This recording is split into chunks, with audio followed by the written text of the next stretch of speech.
I'm going to read from a new collection of diaries called Keeping On, Keeping On.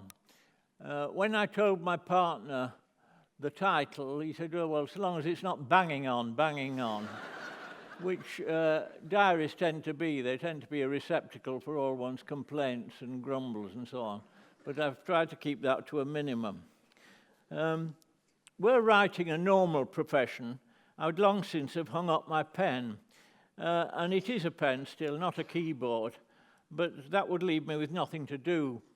There's a story about Angus Wilson sitting in his garden in Norfolk, and a woman passed with a small child, and the child said, oh, look, Mummy, there's an old man writing. And she said, yes, dear, it does them so much good. And diaries, to some extent, are like that. It's a thing that you can do when you really can't do anything else. If you're, I always think writer's block is a normal state, and the bits in between are the blessing. But when you've got writer's block, you can always write in your diary. I'm not a conscientious diarist. I don't sit down every evening and review the day, as all too often nothing of note has occurred. Except when I'm rehearsing, or more occasionally filming, I don't stray far from my desk. And even if from time to time I record a breakthrough in something I'm working on, the diary is generally a tale of frustration and dissatisfaction, which, though it may help me, is no fun to read. Still, a diary does have a point.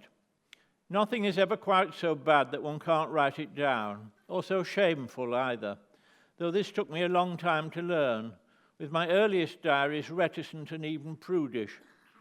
I remember when I first came across Joe Orton's diaries in the 80s, marvelling and being depressed at how, while he was still in his teens, he was unabashed at himself and unshocked by his fellows, a faculty he seems to have been born with, but which has taken me half a lifetime to learn.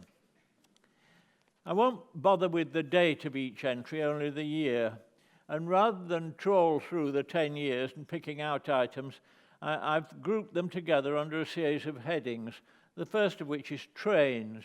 In 1966, my mum and dad retired from Leeds to a little cottage in the Dales, which luckily we still have, and so we're often on the train to Leeds. 2011.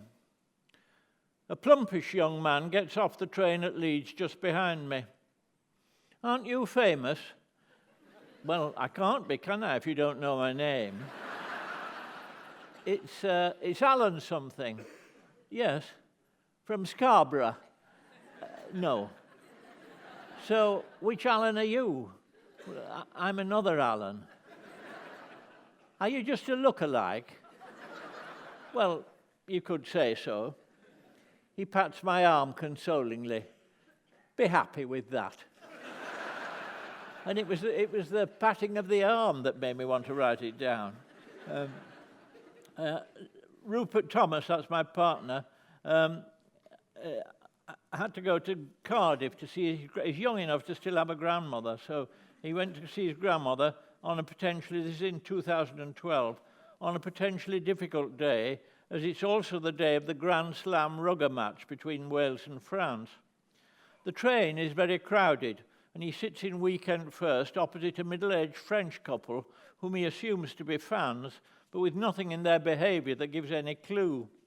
However, just before the train arrives at Cardiff, the very proper bourgeois lady takes out her compact and with her lipstick carefully draws the French flag on both cheeks and colours them in. This is done so unselfconsciously and without a smile that Rupert feels that for this alone they deserve to win. 2005.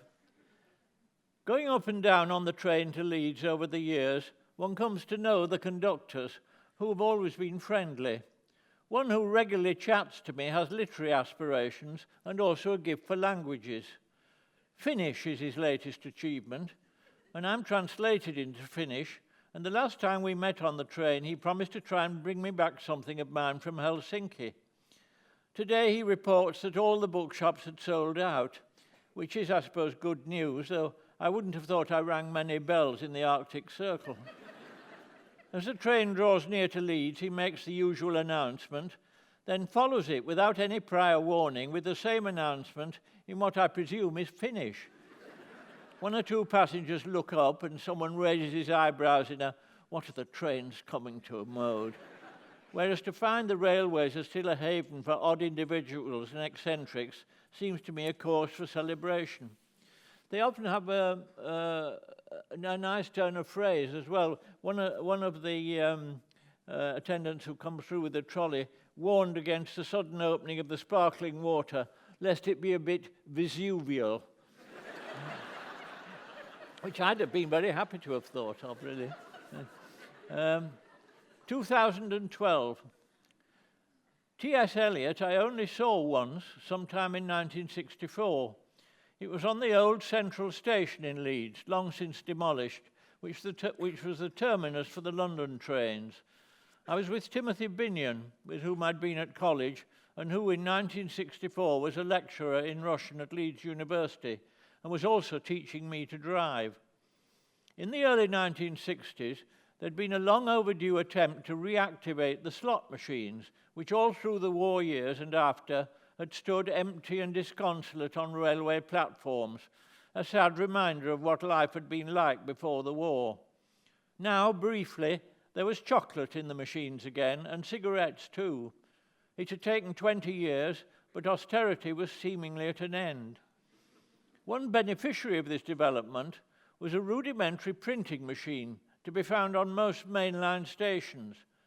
Painted pillar box red, it was a square console on legs with a dial on the top and a pointer.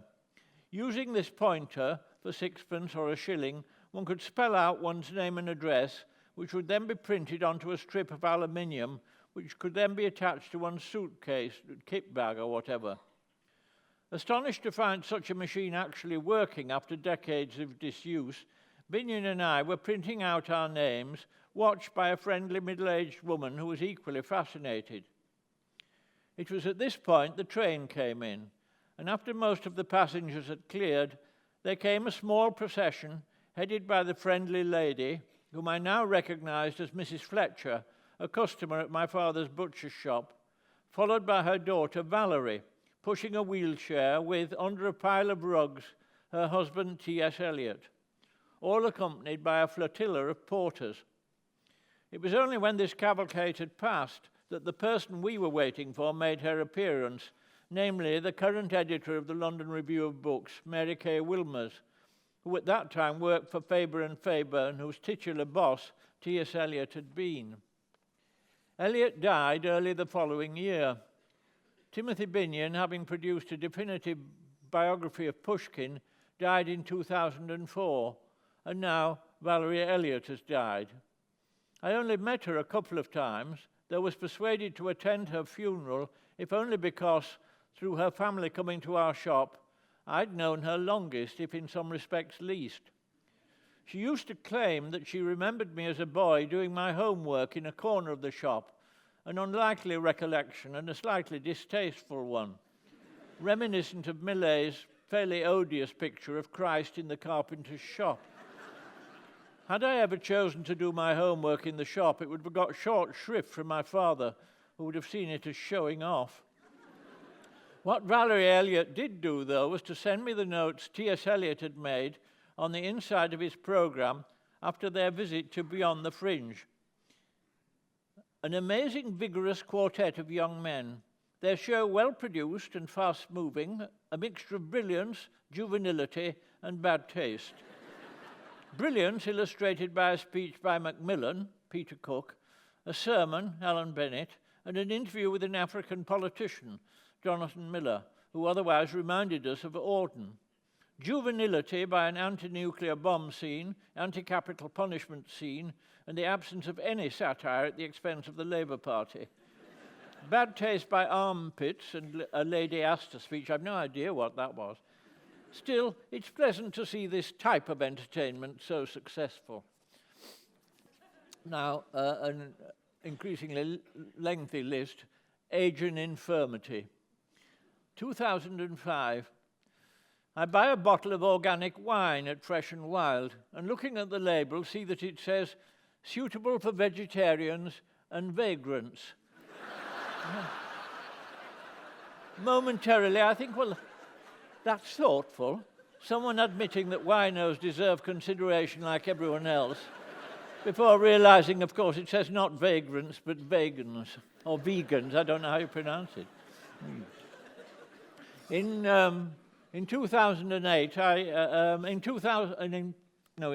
1997, I had cancer, and so I have to have regular checkups, and this is to do with that. 2008. Regular checkups for cancer sometimes turn up other problems. Looking for one thing, the doctors find another. Thus, in February, I was found to have a stomach aneurysm, and though it's my inclination to leave things as they are, it apparently needs to be seen to. Aneurysms these days are often quite straightforward, remedied with the fitting of a stent, sometimes in just a one-day job. Mine, though, is not straightforward at all and will need an open operation, and the surgeons who see the scans and angiograms get very excited, as they've never seen an aneurysm in this particular spot before. The operation is scheduled at UCH, and arrangements made for other doctors to observe the procedure. The surgical equivalent, I suppose, of additional priests present at a funeral or memorial service being described as robed and in the sanctuary. I am robed and ready myself today, and indeed halfway to the operating theatre, when we have to come back, as the operation cannot begin until a bed becomes vacant in intensive care. In the same way, I suppose, as Concorde was not allowed to take off from Heathrow until the landing bay became vacant at JFK. The upshot is that the procedure is postponed until next Tuesday, and then a few days later. A pre-operation session at the Elizabeth Garrett Anderson wing of UCH, in which Siobhan, a nice, cheerful and silly nurse, takes me through the same questionnaire I answered twice last week. She then takes me in to see the anaesthetist, and he goes through the same questionnaire. He's Scots, so everything is a wee while, a wee op, which it plainly isn't. And I'm coming away a wee bit depressed, though it's slightly alleviated when Siobhan says, I've just got one more question. Do you dye your hair? And then the day of the operation. Before the procedure, which ends up lasting 7 hours, there's a slightly comic scene in which the nurse goes round the various wards, gathering up the patients due to be operated on this afternoon. We're told to take a pillow with us. So clad in our hospital gowns and each clutching our pillow, we walk in single file behind the nurse across the bridge above the atrium that leads to the surgical wing. We look like medieval penitents on the way to public humiliation. The technical description of the aneurysm is a dissection of the superior mesenteric artery. Since its location is unique, before the operation I asked the surgeon if I can give my name to this particular spot. He's not encouraging, perhaps having thoughts of that for himself. It's a pity. Bennett's dissection sounds rather good, I think, as I drift off. It might serve as a description of some of my life's work. Then this is about deafness, 2009. Alan Titchmarsh rings to say they booked for the play, which was The Habit of Art, at the National, which, since it's not due to open for another 3 weeks or so, makes me slightly nervous. Seeing the posters up similarly. He says they've gone to Grantham. I say I didn't know they were planning to move. They weren't. What he'd actually said was they'd got a grandson. Such mishearings are nowadays a regular occurrence. And here's another one, 2014. Increasingly deaf. In the friendly antique shop at Southwold, a man with a camera round his neck wants to shake my hand. I ask if he's a photographer. Oh, only in an amateur way. Ramsgate, mostly. Me? Oh, I've never been to Ramsgate. Not Ramsgate, Rupert bellows from the other end of the shop. Landscape, landscape. And I remember David Lodge's novel about his deafness, which is full of such mishearings. And it's not just mishearings. This is a misseeing. 2012. En route to Leeds, we have lunch at Betty's in Ilkley, packed with people stir-crazy after the Christmas holiday. We're sitting facing the car park and the row of shops beyond. Me, what's that shop called? Rupert, which?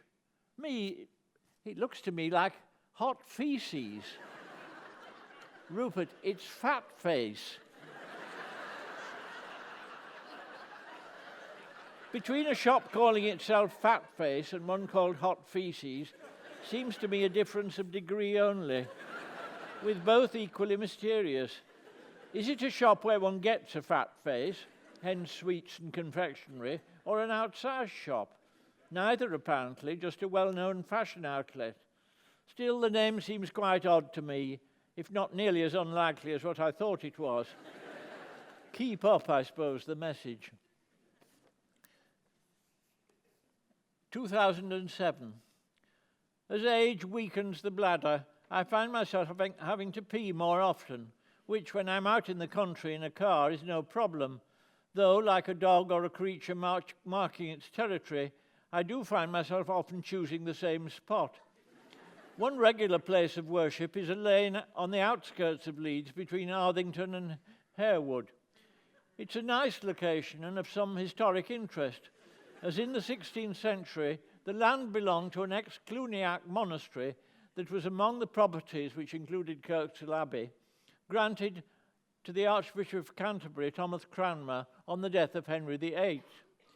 It wasn't actually included in the royal will, but was part of the general share-out that occurred then to fulfill the wishes supposedly expressed by Henry VIII on his deathbed. Not far away is Harwood House. There's a problem if you live in Leeds, because the village is called Harewood, and I've always called it Harewood. I think I called Harewood House when I was little. But at some point, the family upgraded themselves, which I wouldn't have thought was really necessary, and made Harewood into Harwood, so that you have to be careful to say Harewood or Harwood. Anyway, not far away is Harwood House. It's the home of the Lascelles family, an ancestor of which, John Lascelles, blew the gaff on Catherine Howard, the king's fifth wife, but was later culled himself in the purge of evangelicals during that dreadful monarch's last years. I watched two of the now well-established red kites tumbling about the sky above the Harwood estate, home these days to Emmerdale, that hotbed of the lust, murder and arson so typical of rural North Yorkshire.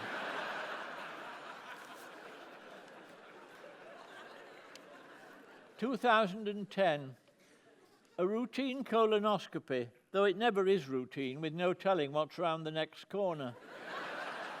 Today, it's a little fairy ring of polyps, innocent enough, but ruthlessly lassoed and garroted by the radiographer. Less in 2 or 3 years' time, they'll grow up to be the nasties he's on the lookout for, but thankfully does not find.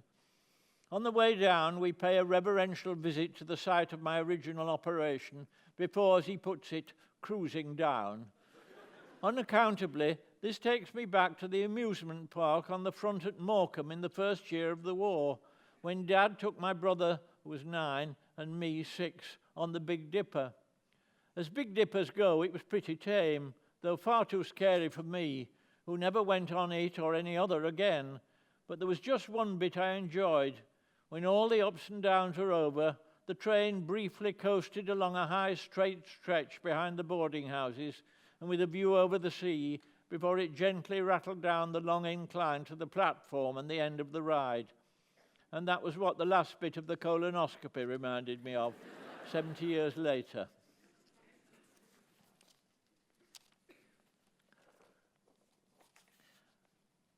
Politics. There's actually more politics in the diary than this selection might suggest, but I've largely kept clear of it on this occasion, lest it make me seem like an old git. 2014. Watch 5 minutes of Have I Got News for You, with Nigel Farage, the guest, and Ian Hislop and Paul Merton, their usual genial selves. I never quite understand why they're happy to sit on a panel with Farage, Boris Johnson, Jeremy Clarkson et al. Their reason being, I suppose, that this gives them the opportunity to have fun at the expense of Farage and co., and so they do. But the impression an audience comes away with is that actually nothing much matters, and that these seemingly jokey demagogues are human and harmless, and their opinions are not really as pernicious as their opponents pretend. And even if they are, what does it matter, as politics is just a con anyway. Whereas Johnson, the bike apart, doesn't seem to me to have a moral bone in his body, and the batrachoidal Farage likewise. So where's your sense of humour? It's only a joke. Batrachoidal means frog-like. 2015, this is the day after the 2015 election. A feeling of bereavement in the streets. I shop for supper and unprompted, a grey-haired woman in the fish shop bursts out, "It means I shall have a Tory government for the rest of my life." In the library they say, "Good morning," though we've just been trying to think what's good about it.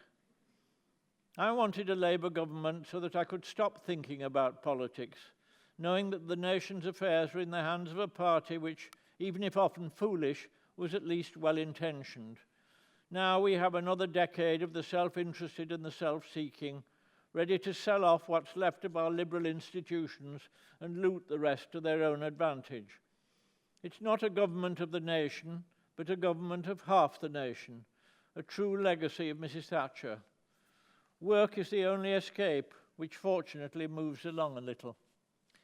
And then the following week, my birthday. A nice woman in a leopard skin coat who always speaks wishes me a happy birthday. I say that I wish it was. "Why, what's happened?" "Last Thursday, the election." "Oh, you don't want to worry about that. They're all the same." At which point, we're in Shepherd's, the grocer's, I hear myself, as very rarely, shouting at the top of my voice. No, they are not all the same. This lot are a lot of self-seeking liars, the cabinet included, and we're landed with them for another 5 years. She tries to calm me down, but I tell her not to bother with the other customers peeping round the shelves to see who's making all this din.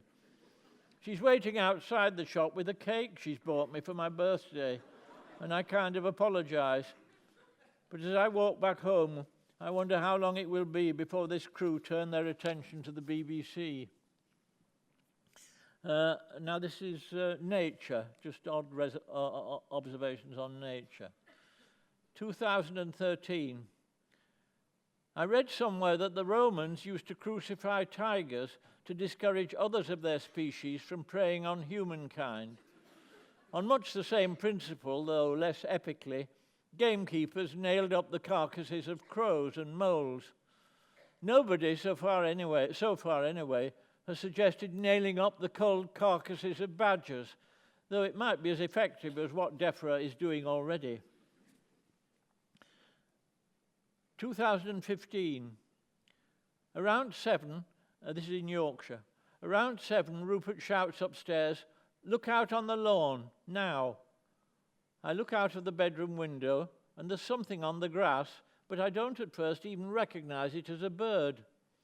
Then it becomes plain it's a hawk, which has brought down an unspecifiable bird, which is still feebly fluttering as the hawk rips into it. What is strange is that the hawk, possibly in order to give it purchase for its pecking, is spreading its wings over its prey and, as it were, cloaking it from view, though never letting up from tearing strips off the now dead bird. Eventually, Rupert opens the back door and the hawk, a white flash on its breast, flies off with, Rupert thinks, a blackbird in pursuit. All that it leaves on the grass is a smear and some feathers. Everything else, beak, claws, legs, has been eaten. It's something neither of us ever seen before, leaving us untalkative and slightly shocked. When I published that in the London Review of Books, somebody wrote in, as they often do in the letters column, to say that the hawk spreading its wings over the carcass is known as mantling, which I'd never heard of. Architecture, 2007. The Royal Festival Hall reopens. About a month after its unveiling in 1951, a party from my school in Leeds went down by overnight bus to the Festival of Britain, where in the morning we went to a brief concert at the Festival Hall, such events taking place regularly throughout the day, as well as at night, in order to show off both the architecture and the acoustics. I thought then, aged 17, that it was the most exciting building I'd ever been in. Playful, inventive. The only experience that compared with it in wonder when I went as a child of 5 round the grotto at Hitchin's department store to see Santa Claus. The music we heard that morning was pretty undemanding, kicking off with the overture to Susanna's Secret by Wolf Ferrari, followed by Hull's St. Paul's Suite.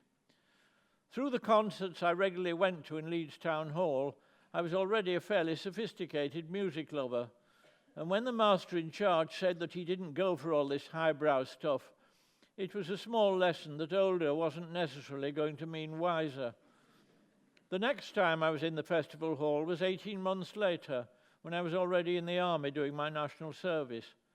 Then it was Brahms' First Symphony, and one came out afterwards, not onto the enchanted esplanade and playful promenades of 1951, but to acres of mud and destruction.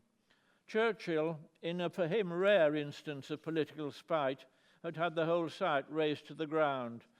Socialism must not be seen to be fun. 2009. A lot of fuss about the Prince of Wales, with a group of architects writing to The Guardian claiming His Royal Highness's objection to the Chelsea barracks design is an interference in the democratic process. This is hypocritical rubbish.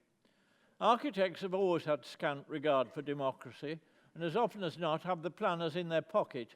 Anyone standing up to them gets my vote, including the Prince of Wales.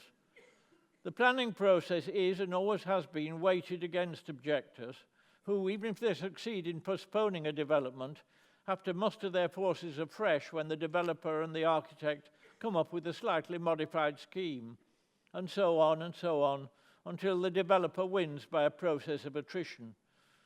And all the talk of His Royal Highness exceeding his constitutional rights is tripe. I lived for, I suppose, 30 years in Gloucester Crescent in Camden Town, and my neighbour opposite was Jonathan Miller. I'm not a sort of I don't know what the word would be, a Boswellizer. I don't normally pick up what people say, but Jonathan came out with some good things that some entries are to do with him. This is 2005. Jonathan Miller is a good neighbour, if only by default. He often ranges the Crescent on the lookout for someone to talk to, thus incidentally noticing anything untoward. Today it's 2 men who go into my garden while their companion, a woman, waits outside the gate. They're actually having a pee, and when Jonathan remonstrates on my behalf, they turn out to be Australian. One of them apologises, but the other is unrepentant, complaining that you, Poms, are too fixated on the penis, and what does it matter, urinating in public? As for the garden, it will act as fertiliser. Jonathan unwisely tries to put the discussion on a higher plane, pointing out that there are issues of public decorum here, and saying that so far as his genitals are concerned, the Australian in question presumably wouldn't be happy walking down the Crescent with his trousers down. Oh, yes, I would. And to prove the point, he drops his shorts to reveal a substantial dick, which he displays to the doctor and anyone else passing. And what, persists Jonathan, would your girlfriend think? Oh, I'd be quite happy, says the girl, the dick in question presumably the source of some happiness already. Jonathan considers taking the argument about public decency a step further, but thinks better of it. And the Australians, who are possibly in a bad mood because, unknown to Jonathan, they've just lost the test match, go on their way. And 2006, Jonathan, this is about the Archbishop of York, who has a noticeable gap in his front teeth. Jonathan, very funny about Archbishop John Sentamu's front teeth, saying that he felt the gap was just the continuation of the central aisle.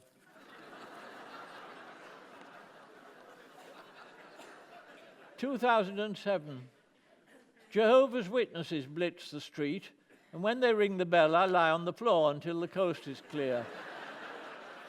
I imagine they're used to this sort of response, and even when someone is unwary enough to open them the door, the exchange is generally pretty curt. In one house in the street, though, they're assured of a warmer welcome, as Jonathan Miller is never wont to turn down the chance of a debate, and likes nothing better than a brisk canter through the arguments against the existence of God and the literal truth of the Bible. Two hapless evangelists had just had half an hour of this and were staggering down the steps licking their wounds when they spotted, parked in the street, a Ferrari. In some relief, they were admiring this superb machine, not realizing the scourge of God still had his eye upon them. "And you shouldn't be looking at that," Jonathan calls from the porch. "That's things of this world. You should be above that."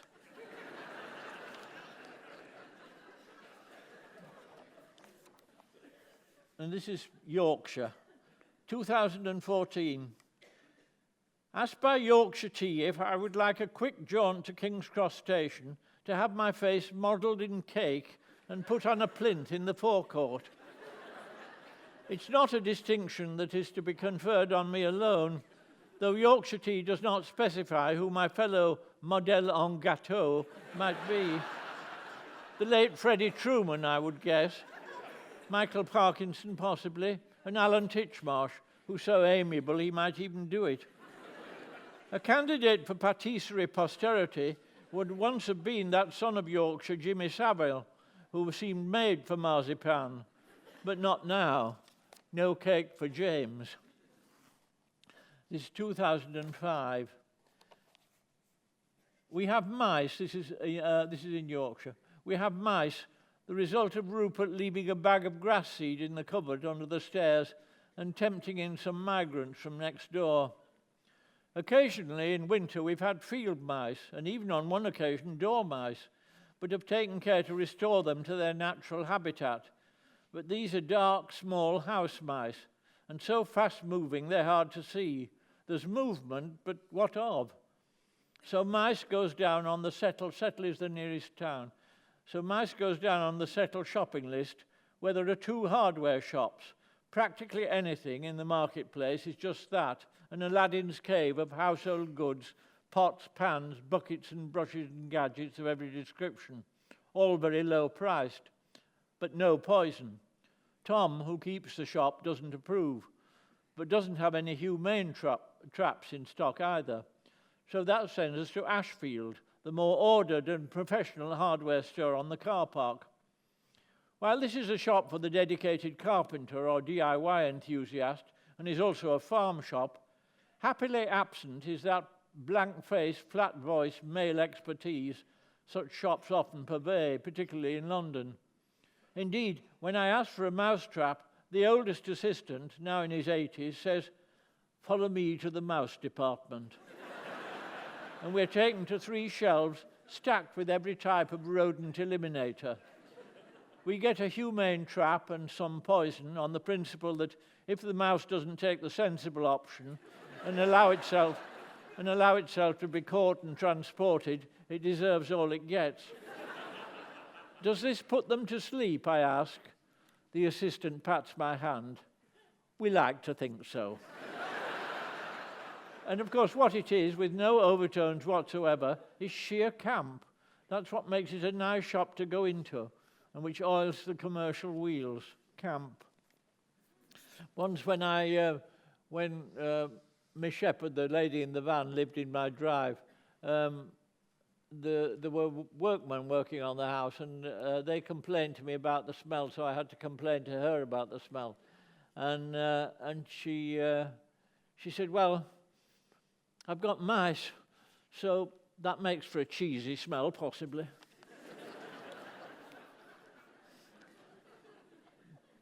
2011. again Yorkshire. Asked to provide a foreword for a book of oral history put together by the people of the next village to ours, Orstwick. I'm expecting it to be a bit of a chore, but the histories turned out to be funny and interesting, with the memoirs vivid and specific, particularly about the Second War, which for many of these villagers was the time of their lives. At the centre of the book is an extraordinary adventure when, in the early hours of Monday the 9th of June 1941, the pilot of an RAF Whitley bomber returning from a raid over Dortmund got lost crossing the Pennines and, running out of fuel, had to make an emergency landing. Though it was the height of summer and should have been quite light, there was fog and cloud, and the terrain is hilly and indeed mountainous, with the only flat land in the valley bottom crisscrossed with dry stone walls. Miraculously, there was a gap in the cloud, and the pilot brought his plane down safely, coming to rest at Orkaba Farm near Orstwick. Thereafter, it was like a scene from an Ealing comedy. Not knowing if the plane was British or German, one of the Home Guard with his rifle came running across the fields, followed by a farmer with a pitchfork, and once the news got round, the entire village. None of the children went to school, ferrying each other on their backs to the landing place, the village policeman, failing to rise to the occasion, riding after them and shouting, "Stop, stop, two on a bike, two on a bike." Preparations went on all day to get the plane up again. Dry stone walls were taken down, trees felled, and the gates widened, and the plane was stripped out and refueled. If it was a miracle the plane had got down, it was even more so that it got up again, taking off in the late afternoon and just clearing the trees at the end of the field. A plane crash might have meant a sad plaque in the village, like the several memorials to crashed aircraft that are up on the moors. Instead, it was an idyllic and extraordinary day that Orstwick has remembered ever since. And today, at the annual street market, I talked to two of the boys, now in their 80s, whom the policeman had chased for being two on a bike. The pilot's name was Cheshire, and he was the brother of Leonard Cheshire, who was in the plane, I think, that dropped one of the atomic bombs, I think, on Nagasaki, and his rest of his life, I think, was atoning for that, I suppose, really, by finding the Cheshire homes. I'm coming to the end now, so I spend a lot of my time these days just tidying up, and today I start on my notebooks. Around 1964, I took to carrying a notebook in my pocket in which I used to jot down scraps of overheard conversation, ideas for plays or sketches, and very seldom thoughts on life. I stopped around 1990, by which time I'd accumulated 30 or so of these little hardback books with marbled covers. Today, barren of inspiration or any inclination to do anything better, I start to transcribe them. Here are some examples of the stuff I wrote. She had a face like an upturned canoe, which was said by the actor Charles Gray at breakfast in Dundee when we were filming An Englishman Abroad. I don't know who it was he was talking about. A, I've been salmon fishing. B, it's not the season. No, I thought I'd take the blighters by surprise. And a remark of my mother's. I wouldn't want to be as bold as that. You'd never know where to stop washing your face. They're very nice. They have a brancusi in the bathroom. Do you mean a jacuzzi? No, they have one of those as well. And this is a remark by another neighbour opposite was Ursula Vaughan-Williams, who was the widow of Vaughan-Williams, the composer. And she stopped me and said, I've just been to Australia. It was all I could do to be civil.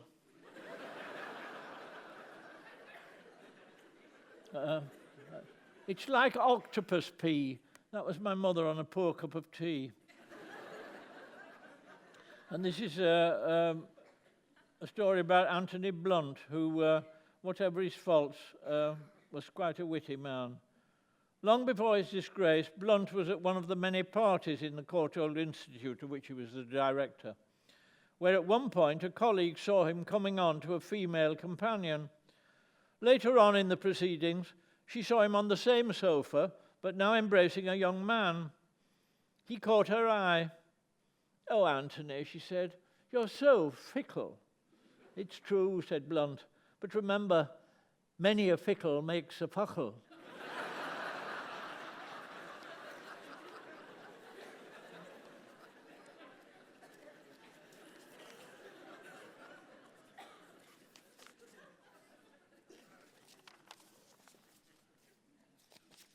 I'm having to jump a bit to come to the end.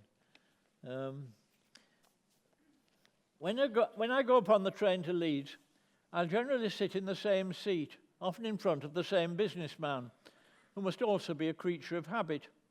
We chat, though without really knowing one another, and today, as we're getting out at Leeds, he tells me he's been staying with friends in East Anglia. He'd mentioned that he often sees me on the train, whereupon his host had looked rather sheepish. It turns out that at their work, office or whatever, they have a sweepstake to which they contribute every month, with the participants drawing various well-known names from a hat, the winner being the one whose name notable is the first to die. I am one of their names.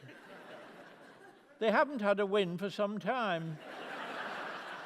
Their last bonanza coming with the death of Spike Milligan, who died in an otherwise fallow period, so the pot had grown quite large, which it isn't always. If two names die within a month or two of each other, when the pot hasn't had time to accumulate, the winner will only get a paltry sum. I laugh about this when he tells me, but I find it depressing to think that even in a light-hearted way, there is at least one family in the kingdom waiting, if not longing, for my death. I don't know what the monthly contribution amounts to, but were it substantial, I suppose a game like this might even lead to a murder, even if it's only a murder such as occurs in Midsummer.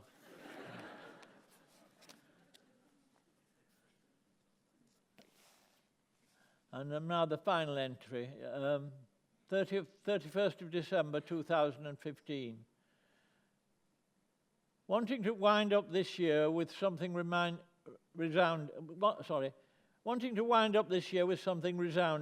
I'm at a loss.